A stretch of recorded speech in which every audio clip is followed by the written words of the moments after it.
அனைவருக்குமே வணக்கம். சற்று முன் கிடைத்திருக்கக்கூடிய ஒரு மிக மிக முக்கியமான செய்தி ஒன்று வெளியாகி உள்ளது. சற்று முன் திமுக தலைவர் திடீர் ராஜினாமா கடிதம் பரபரப்பு.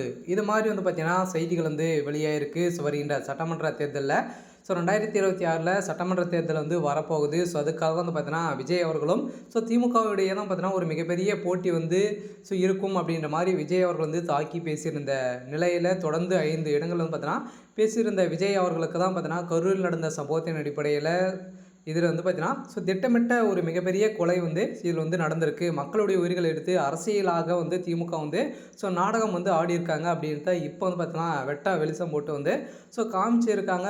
இதன் அடிப்படையில் தான் இப்போ அதிரடியாக முதல்வர் ஸ்டாலின் அவர்களும் இதற்கு தொடர்பு இருக்குது. செந்தில் பாலாஜி அவர்கள் பார்த்தீங்கன்னா அவருடைய கதையே முடியக்கூடிய அளவுக்கு இப்போ சம்பவம் மேலே சம்பவம் நடந்துகிட்டு இருக்குது. இதைத் தொடர்ந்து இதில் அனைத்துக்குமே காரணம் திமுகவுடைய தலைமைங்க தான் அப்படின்ட்டு தெரிய வந்திருக்கக்கூடிய நிலையில் தான் சிபிஐ விசாரணையில் இப்போ அதிரடியாக திமுக தலைவர் திடீர்னு பார்த்தீங்கன்னா ராஜினாமா கடிதம் ஆளுநர்கிட்ட கொடுத்ததாக ஒரு தகவல் வெளியாக இருக்குது. இந்த நிலையில் தான் திமுகவுடைய அறிவாலயமே பார்த்தீங்கன்னா பெரும் அதிர்ச்சியில் இருக்காங்க.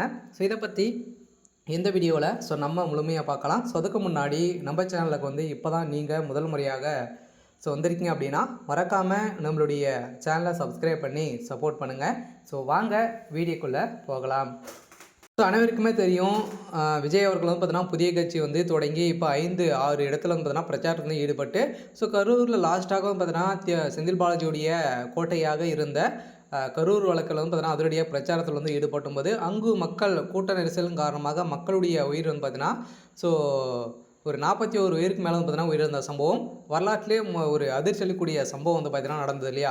இதற்கு பார்த்தீங்கன்னா திட்டமிட்ட ஒரு கொலையாக தான் பார்க்கப்பட்டு இருக்கக்கூடிய நிலையில் தான் திமுகவுடைய அரசு மீது நிறைய குற்றச்சாட்டுகளும் நிறைய வழக்குப்பதிவுகளும் செய்து இந்த வழக்குப்பதிவின் அடிப்படையிலும் இதில் பார்த்தீங்கன்னா திமுக சார்ந்த முக்கிய நிர்வாகிகளும் அதே மாதிரி தாவேக்கா சார்ந்த முக்கிய நிர்வாகிகளாம் கைது செய்யப்பட்டாங்க. இதில் முக்கிய புள்ளிகள்லாம் பார்த்தீங்கன்னா கைது செய்யப்படாமல் இருந்திருந்த நிலையில் தான் தாவேக்கா பார்த்தீங்கன்னா மேல்முறையிட்டு இப்போ இந்த வழக்கை விசாரணை சிபிஐக்கு மாற்றணும் அப்படின்ற மாதிரி போட்ட உச்சநீதிமன்றம் மாற்றியிருந்த நிலையில் இப்போ சதுரடியாக பார்த்தீங்கன்னா சிபிஐ விசாரணையில் செந்தில் பாலாஜி அவர்கள் உட்படுத்தியிருந்த நிலையில் செந்தில் பாலாஜி அவர்கள் கொடுத்த வாக்குமூலத்தின் அடிப்படையில் இப்போ அதிரடியாக பார்த்தீங்கன்னா திமுக தலைவரும் செந்தில் பாலாஜி அவர்கள் பேசிய ஆடியோ வெளியே இருக்கக்கூடிய நிலையில் தான் இப்போ அதிரடியாக எக்கச்சக்கமான ஆதாரங்கள் சிக்கிருக்கு. அதே இடத்துல தான் செந்தில் பாலாஜி அவர்கள் ஒளிந்து பார்த்துருக்காரு, ஒரு வீட்டில் இருந்திருக்காரு அப்படின்றத பார்த்தீங்கன்னா ஒரு சிசிடிவி காட்சி மூலமாக தெரிய வந்திருக்கக்கூடிய நிலையில் தான் இது திட்டமிட்ட ஒரு மிகப்பெரிய சதி அப்படின்றத தெரிய வந்திருக்கு. இதன் அடிப்படையில் தான் திமுகவுடைய அரசு மீது நிறைய குற்றச்சாட்டுகள் இருந்திருக்கக்கூடிய நிலையில் இப்போ அதிரடியாக திமுக தலைவர்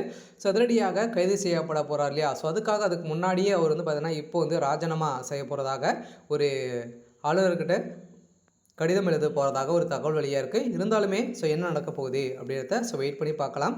இது மாதிரி செய்திகளை தெரிஞ்சுக்கணும் அப்படின்னா மறக்காமல் நம்மளுடைய சேனலை சப்ஸ்கிரைப் பண்ணி சப்போர்ட் பண்ணுங்கள். தேங்க்யூ.